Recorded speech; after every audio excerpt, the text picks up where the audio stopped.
Bonjour à tous. Alors, on se retrouve pour une vidéo légèrement différente aujourd'hui. On va faire de l'analyse vidéo à partir de, j'ai choisi une, deux, trois, cinq vidéos. Donc, je ne vais pas pouvoir faire une analyse poussée de tout. On va sélectionner quelques points. Et à partir de ces quelques points sélectionnés, derrière, je vous montrerai des exemples pratiques sur une autre vidéo sur l'application en fait de certains processus dans l'entraînement, que ce soit en spécificité en judo ou même dans une pratique personnelle par rapport à une analyse précise de certaines situations. Alors, on va prendre la vidéo sur Udegarami, qu'on peut retrouver par exemple en judo, ou donc ça c'est une variante d'Udegarami, mais on peut le retrouver également sur du travail au sol de combat. C'est en fait comprendre quelles sont les demandes spécifiques de l'activité judo et pourquoi déjà faire de la préparation physique c'est bien, mais ça ne remplacera pas l'activité. Parce que, à un moment donné, si on veut progresser en judo, ben, il faut faire du judo tout simplement et ça sert à rien de refaire le monde. On peut par contre, nettement, on va dire, d'un point de vue préparation physique, améliorer certaines choses et en l'occurrence sur certaines préventions, de blessures, en analysant les demandes mécaniques que l'on retrouve au niveau des articulations, ben, on peut finalement préparer le corps justement à aller rechercher ce genre de demande articulaire qu'on peut retrouver notamment au niveau du judo ou pour d'autres formes de travail qu'on va voir et on va voir certains points seulement. Donc déjà, sur cette forme d'Udegarami ou de Kimura en Bijiji, qu'est-ce qu'on déjà on peut analyser? Ben, on va prendre Tori qui est en blanc et Uke. Qu'est-ce que déjà à Uke? Ben, finalement, il va se retrouver au niveau de son épaule ici. On va avoir une extension horizontale de l'épaule associée à une rotation interne. Et quand il va placer la clé, il va augmenter nettement cette rotation interne pour aller faire taper Uke. Et donc, l'objectif, ça sera d'aller préparer cette rotation interne, à la fois pour avoir plus d'options en termes de, comment dire, en termes de résistance par rapport à Tori, mais aussi plus d'options pour pouvoir s'échapper, du moins, ou au moins retarder, on va dire, la phase où qu'est tape. Donc, qu'est-ce qui va se passer? On va voir, je coupe juste le son de la vidéo. Donc, il continue. Donc là, il discute sur certains qui vont venir verrouiller, on va dire, au niveau de la ceinture. Donc, si on fait une pause là, vous avez vu, il augmente encore plus l'extension de l'épaule et la rotation interne. Mais on peut voir également au niveau du membre inférieur, à ce niveau-là, on va avoir une flexion de hanche avec une activation de la sangle abdominale. Et à ce niveau-là, une flexion dorsale de cheville pour venir, on va dire, contrôler le membre inférieur droit de Hooker. Et à cela, il va y avoir une compensation au niveau de l'adducteur pour venir contrôler l'ensemble du membre inférieur à droite.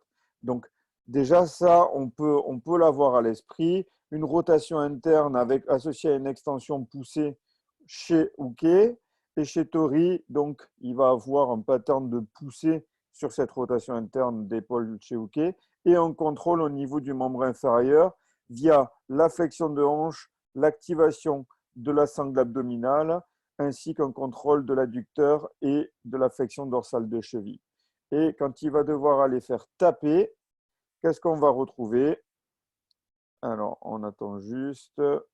Donc là, il va faire lâcher la ceinture pour éviter la protection de Hooker. Derrière, si on fait une pause, vous avez vu qu'il est passé ici à cette position dorsale en contact avec le dos de Hooker. Donc, il va avoir une flexion active de hanche associée à une rotation externe de hanche. Et là, il va tout simplement pousser. Donc là, il va pousser en rotation interne et en extension encore plus hooké. Et en plus à cela, il fait un blocage isométrique, un bloc de l'ensemble du bras de hooké pour venir le faire taper via compression et rotation interne. Donc là, qu'est-ce qu'on peut déjà tirer de cette situation-là? Qu'il va falloir apprendre à contrôler pour Tori sa hanche et sa cheville pour venir maîtriser le membre inférieur, puis après le passage vers le dos. Donc on a besoin d'avoir des fléchisseurs de hanche, des fléchisseurs dorsaux de cheville et des adducteurs qui font le travail pour contrôler le membre inférieur de hooké. Et pour hooké lui-même, il va falloir justement qu'il apprenne à venir contrôler cette rotation interne et cette extension d'épaule pour au moins prévenir un risque potentiel de blessure, pour qu'il puisse développer de la force dans ce secteur-là, pour que éventuellement il puisse défendre un peu mieux. Donc on va le voir également on va dire, techniques. Par exemple, si l'on prend Juji Gatame, donc j'ai pris des vidéos de combat parce que c'est, on va dire, c'est la vraie vie, hein, c'est le but du judo, c'est le combat. Donc là, qu'est-ce que l'on va retrouver sur cet enchaînement en direct vers Juji Gatame? Donc elle vient de faire chuter, elle va faire une transition au sol. Je vais juste couper le son. Voilà. Elle fait déjà une transition au sol. Donc déjà là, on peut remarquer qu'il y a un verrouillage isométrique du bras au corps associé à une position où d'un côté, elle vient contrôler avec le genou, avec son genou gauche, euh, le tronc de l'adversaire et du côté droit, elle est en triple flexion comme un squat déporté si on veut. Donc ça se maîtrise aussi, on le verra quand on peut l'apprendre. Donc de venir verrouiller avec ses deux genoux le tronc de hooké tout en ayant une position basse et un maintien isométrique du bras de l'adversaire. Et donc là, elle va faire le passage et qu'est-ce qu'on va retrouver? Stop. Ici, on se retrouve tout simplement avec d'un côté hooké qui vrille en rotation pour venir protéger au maximum. Et de l'autre côté, Tori qui vient ouvrir le bras en abduction et en extension. Donc quelque chose qui n'est pas du tout, on va dire, sécuritaire pour l'épaule. Et donc ça aussi, ça se prépare d'aller explorer justement cette amplitude-là pour prévenir des blessures. Et derrière, on va avoir du coup Tori qui est en blocage isométrique avec le bras de hooké au corps, parce que l'objectif, c'est qu'il soit le plus proche possible pour venir réaliser de manière la plus efficace possible, pour que derrière, il vienne lever le bassin pour mettre en tension le coude. Donc, et là, on commence à avoir du coup encore plus, vous avez vu, d'extension sur une position, on va dire, de fin de roulade pour hooker, avec un bras vraiment très très loin en hyperextension, le coude qui est en hyperextension, Tori qui va commencer à lever son bassin, d'accord? Et du coup, il va falloir aussi, chez le judoka, travailler cette élévation de bassin pour être tout simplement beaucoup plus puissant sur les extenseurs de hanches pour qu'on finalement on travaille de moins en moins avec le haut du corps et qu'on soit de plus en plus efficace parce que les fessiers vont largement dominer le coude de hooké. Et là, on a une hyperextension qui va arriver ici. Donc, Tori a levé le bassin. On a une hyperextension du coude. Donc aussi, on va pouvoir voir comment développer de la force de protection sur cette hyperextension du coude. Si on n'a pas le choix et que l'on est pris, comment éviter ou nous donner quelques secondes de laps de temps pour éventuellement mettre en place une protection, une esquive. Et il va falloir justement développer de la force au niveau du biceps pour éventuellement protéger du coup le coude d'une entorse et nous laisser un peu un laps de temps pour éventuellement pivoter les hanches, sortir le coude, etc. Donc maintenant, si on prend des variantes de Sankaku Jime, qu'est-ce qu'on retrouve? Donc, on va avoir, hop, justement, je replace juste, hop, sur la mise en place. OK. Donc là, on a une position quadrupédique pour Uke. Tori se place sur la diagonale de Uke. Et là, il va venir placer stop. Ça, c'est hyper important. Pourquoi? Parce qu'en général, Uke va venir verrouiller. Donc, il faut avoir de la force de verrouillage avec ses abdos, ses coudes en direction des hanches.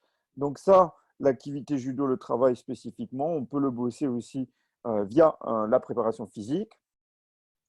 Et en tant que Tori, il va avoir du coup devoir joindre le talon au genou et il va falloir qu'il soit très solide sur cette position pour venir maintenir justement la position triangulaire. Donc, il va falloir que d'un côté, son ischio gauche soit très très fort et on appelle ça en course interne. Pourquoi? Parce que le talon, il est le plus proche possible de la fesse. Et de notre côté, du côté droit, il faut qu'il ait justement, on le voit, il est placé en rotation interne de hanche, on verra pourquoi par la suite, ainsi que les fléchisseurs de hanche. Pourquoi? Parce que le genou doit se rapprocher et il va devoir verrouiller cette position de manière isométrique, là, d'un coup après. Donc ça, c'est ce qu'il explique. Soit il vient contrôler le membre supérieur, soit tout simplement, il fera avec l'autre jambe l'autre contrôle.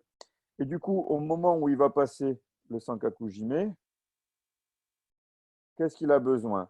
Ici, pour pouvoir être efficace, il va devoir du coup tracter fort la manche de Uke. Et surtout, la petite astuce, c'est qu'il va falloir qu'il pousse. Ça, c'est une petite astuce, il ne la fait pas sur la vidéo, mais il va pouvoir pousser son talon vers le bas pour venir gagner quelques centimètres derrière le genou pour placer encore plus loin le bras. Donc, il va falloir qu'il aille chercher avec ses extenseurs de hanche son, son talon pour pouvoir le pousser vers le bas pour qu'il aille encore gagner quelques degrés au niveau de la flexion, au niveau pardon, de l'emprisonnement du bras. Là, et là maintenant, il va devoir placer derrière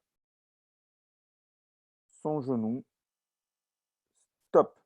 Du coup, là, qu'est-ce qu'on va avoir? Pour venir faire un sankaku efficace, il va devoir, de 1, comprimer avec l'adducteur contre le thorax de Uke. En 2, il va devoir créer grâce à son ischio-jambier à ce niveau-là. Puis, il va avoir, il n'est pas assez en flexion dorsale de cheville, il faudrait qu'il soit encore plus en flexion dorsale de cheville ici. Ça raccourcirait encore plus le bras de levier pour étrangler l'adversaire. Donc, avoir une flexion dorsale encore plus prononcée et ça de manière active. Et à nouveau, cette jambe, la jambe inférieure, va devoir faire une flexion de genou, ramener le pied pour venir optimiser encore plus la tension. Donc ça, pour pouvoir étrangler. Et Uke, lui, ben, il va vouloir justement repousser avec son bras, avec ce bras ici, il va vouloir repousser le mollet de l'adversaire pour éviter de se faire étrangler le moins possible. Donc ça, c'est pareil, c'est du travail isométrique finalement, où on veut écarter quasiment on va dire, le triangle réalisé par l'adversaire. Et donc, la rotation interne de hanche va être importante ici parce que normalement, si on veut être encore plus fort, on ramène le talon, donc flexion de genou, et on va plaquer le pied au sol pour venir, via la flexion dorsale de cheville, encore mettre plus en compression. Et il le fait un peu plus tard. On va le voir. Je vais voir si c'est sur celui-là. Donc là, qu'est-ce que j'ai besoin? Donc on a besoin, vous avez vu sur le passage juste avant, de rotation externe de hanche. Là, ça va être hyper important. Puis, il va placer son genou. Et là, vous avez vu, normalement, il doit plaquer son dorsal est très fort pour augmenter la tension dans les jambes et que ça étrangle encore plus l'adversaire. Donc là, il n'a pas fait la rotation interne de hanche, mais là, il va la faire ici. Je crois, non, c'est plus tard. Alors, attendez, on va voir ça. Donc, voilà. Donc là, vous avez vu, il est en rotation interne de hanche. Il a une belle flexion dorsale de cheville. Donc, tout pour venir faire un étranglement très, très puissant. Et il a juste à amener le talon après, une fois qu'il maintient la rotation interne de hanche, sa rotation externe de hanche à droite, la rotation interne de hanche à sa droite, pardon, excusez-moi, la rotation externe de hanche à gauche et la flexion dorsale de cheville. Il a tout qui est optimisé pour faire un étranglement très, très, très puissant. OK, on continue. Qu'est-ce qu'on peut retrouver? Par exemple, sur Uchimata, donc on a Shohei Ono qui va faire sa préparation. Donc, au moment de la préparation, qu'est-ce qu'on va avoir besoin? Donc, il prépare sur un changement d'appui. Donc là, on peut déjà voir que son bras, il n'est pas réalisé de manière optimum, mais on est en combat, on fait comme on peut. Donc, vous avez vu, il y a à nouveau de la rotation interne avec de l'extension au niveau de l'épaule qui va assez loin. On a un tronc qui est en flexion sur une jambe qui est quasi tendue. Donc ça, c'est une position qui est dangereuse pour l'ischio-jambier. Donc ça se prépare également par tout simplement la mise en pratique technique sur Uchimata, mais on peut aussi faire une prévention justement sur produire de la force sur l'ischio-jambier en position de flexion de tronc. Puis, tout simplement, il continue, il continue, il continue, il continue. Stop. Donc, je vais juste revenir un tout petit peu en arrière si j'arrive. J'ai pas réussi. Mais vous avez vu que son talon, il est monté de plus en plus haut. Et du coup, il va avoir besoin d'avoir un fessier hyper solide pour pouvoir tout simplement maintenir l'extension de hanche et que ça fasse décoller bien haut l'adversaire.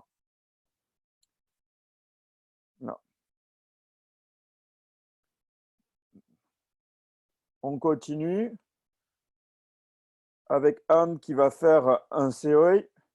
Et du coup, qu'est-ce qu'on a besoin sur seoi? Donc là, on part d'une triple flexion et il va devoir projeter vers l'avant. Donc, il va avoir besoin d'une poussée, on va dire, horizontale vers le haut et l'avant sur un tronc qui va être devoir maintenir justement la résistance de l'adversaire. Donc, il va devoir maintenir des rotateurs de tronc isométriques en isométrie de manière très, très puissante, avoir une poussée justement d'une triple flexion hyper importante également vers justement une poussée, vous avez vu, horizontale avec une asymétrie puisqu'il fait un transfert de la jambe gauche qui vient tout juste de se décoller du sol vers un transfert vers le membre inférieur droit. Donc on a une triple flexion avec justement un maintien isométrique du tronc et derrière une triple flexion vers l'avant et le haut pour projeter l'adversaire. Et là, on a bien vu la triple flexion puisqu'il est carrément projeté au-delà de l'adversaire. Donc là, on vient justement d'aborder quelque chose qui est fondamental, c'est un petit peu l'analyse de l'activité. Pourquoi? Alors, j'arrête juste. Voilà. L'analyse de l'activité, elle est importante parce que ça nous permet finalement de repérer des points qui sont essentiels, comme les rotations au niveau des hanches, les rotations au niveau des épaules, le travail isométrique du tronc sur de la rotation. Et ces quelques points, l'activité judo, elle est vraiment, comment dire, multi-angulaire, pluriangulaire, pluriarticulaire. Ça nécessite vraiment un besoin de l'activité qui est vraiment très, très poussé. Faire du judo, c'est essentiel, mais on peut justement préparer certaines problématiques qui peuvent arriver par rapport aux chutes, par rapport à la mise en situation de certaines techniques. Et du coup, ça va être important justement d'aller rechercher certaines angulations, d'aller chercher de l'isométrie, notamment au niveau du tronc, d'aller rechercher certaines positions en étirement, mais être capable justement de produire de la force dans des positions d'étirement.